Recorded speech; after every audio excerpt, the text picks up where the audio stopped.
Hi, I'm Frank Keck, and I'm here to teach you how to facilitate the team charter. It's really quite simple. First, you gather everyone together and you explain, here's why we're putting this document together. The document really is very powerful. People assume a lot of things, but we don't ever actually say it to one another, yet alone write it down. So the purpose of this document is to bring people together and to clarify those expectations that right now we have inside. There's three parts to the team charter. The first part at the top will be what's the team name, what's the team purpose, what are the team members' roles, and what is the team leader's role. Once you've gone through that, as you're facilitating, the main parts I want to talk to you about are the three key parts and the rest of the document. The first large section of blank space that you'll be facilitating, this is where you'll go first, is you want to get input from the people on the team, and you're going to write it up here, of what are their expectations of one another. Most of them have thought about this. They probably think about it on a pretty normal basis, usually daily.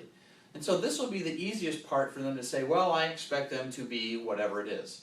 Your job is, number one, to ask them what is it that they expect, and then number two, to write it up here. So you'll write, what do I expect from my fellow team members? I'll write it right up here as they say it. After they say it, then your job is to ask for clarification. You say that you expect them to support you. Tell me a little bit about what does that mean? What kinds of things would show you that they're supporting you? That way you have that documented right up here. So you want to clarify, get everything up here.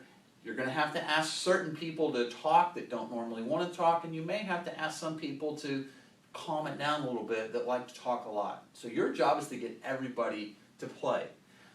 The middle section is now what is it they expect of you, the team leader. And again, kind of the same process. You're going to ask questions, you're going to write down their answers, you're going to ask for clarification. The third part at the bottom, what is it that you expect of them? My suggestion is that you have thought about 4 or 5 things that are your expectations that you can roll out. Keep it simple, don't make it overwhelming. When I do this with teams I've led, I typically go to the 4 P's. I expect you to be present, I expect you to be positive, I expect you to participate, and I expect you to be proactive. And then I explain each one of those as I go through it. It's simple, it's to the point, and then the final thing is you ask everybody, okay, we now have all of our expectations. Are there any concerns, anything we need to add, anything that you can't do?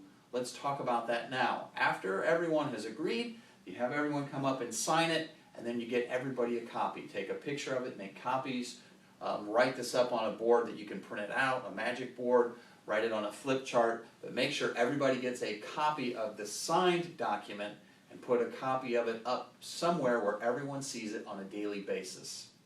This is Frank Keck. Good luck. I know you'll do well with your team charter.